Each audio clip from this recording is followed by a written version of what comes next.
এ কি কেরে থ্রেট দাও কারে তুই কেরে থ্রেট দাও ওরে হ্যাঁ আরে তোর ওইরকম মামু ওইরকম মামু মুই আলমাস গডক পাইনু মারি না এবড়ে 2 নম্বর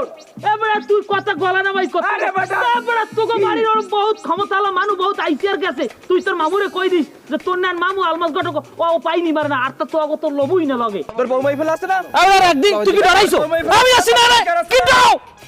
কি হইছে ওরে বাবা রে আজকি ওরে বাবা রে কান খাও যাব আরেকজনের লঙ্গি যা হ্যাঁ এ বেটা তো 2 নম্বর কইলি কেরে তুই এ বেটা 2 নম্বর সিরিয়ালে বেটা তুই আসছ বেটা বউ মাইয়ে বলো রে আসো না আরামে বেটা সাইড গেলাম চেনো মানে কেরে মোরে চেনো মোরে হ্যাঁ হ্যাঁ বড়া তোক সদ্য গোষ্ঠী যা মরছে কয় বরে এই উড়াই লই আরে তুই পুরা। মন নার পোলার যদি এক গাছ রোম সেক্টর পড়ে দিস পুরো বড়া এই সিল্লাবি না এ তোর রোমা আছে এ তোর রোমা আছে আমার সাইডে দে তুই এ এ সাগর সাইডে দে ধরো রাখা সাইডে দে আমারে দে সাইডে দে হাজিলের জরম বাজারি কমে বড়া ও ও আমি একটা ভালো তোর এলাকার পোলাবান আমি কিন্তু ছাড়িয়ে দে আমারে। কাজ করতে চাই না মামাই কিন্তু কেমনে জেলে গেছে মামা কিন্তু বিয়ে করতে চাই জেলে যায় না শাসটা খুন করিয়া পাড়াইয়া মারিয়া গিয়ে জেলে গেছে এ তোর মতন আলমাস মালমাসে টাইমে আছে মামার দাঁড়ে আরে হ্যাঁ বলছি তো ঠিক আছে হ্যাঁ হ্যাঁ আচ্ছা আচ্ছা ওই তারপরে হ্যাঁ বলো বলো বলো শুনছি বলো বলো হ্যাঁ আচ্ছা তারপর হ্যাঁ আচ্ছা আচ্ছা রাখো তো একটু পরে কথা বলছি হ্যাঁ। কি পাথরের মূর্তির মতো দাঁড়িয়ে আছিস কেন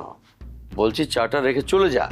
আমার তো কিছু কথা বলার আছে এর জন্য আমি দাঁড়ায় আছি এক্সট্রা এর জন্য দাঁড়ায় নাই হুম ওইটাই আইডিয়া করেছিলাম যে তুমি তো দু কথা না বলে যাবা না জি। রাখ, চা রাখ বল আচ্ছা খালুজি হুম মারজান আপা কখন আসবে এত দেরি করতেছে এখন আসতেছে না চলে আসবে তোর চিন্তা করার কোনো কারণ নাই আরে বাবা পথ তো এতটুকু না পথ তো দূর আছে তাছাড়া ঢাকা শহরে জ্যাম আছে ওইটা আসতে প্রায় 1-1.5 ঘন্টা লেগে যেতে পারে চলে আসবে ওটা নিয়ে তোকে চিন্তা করতে হবে না আর রাস্তা তো কম দূর না তাছাড়া ঢাকা শহরের ভিতর তো জ্যাম আর তা ধর 1-1.5 ঘন্টা তো লাগেই যেতে আচ্ছা খালুজি মারজান আপারা কি অনেক ধনী হ্যাঁ অনেক টাকা অনেক ধনী আচ্ছা খালুজি উনার আব্বা ঠিক কত লাখ টাকার মালিক তুই কি বোকা নাকি রে কি গাধার মতো কথা বলছিস লাখ টাকা হবে কেন কোটি কোটি টাকার মালিক হাজার হাজার কোটি টাকার মালিক হাজার আবার কোটি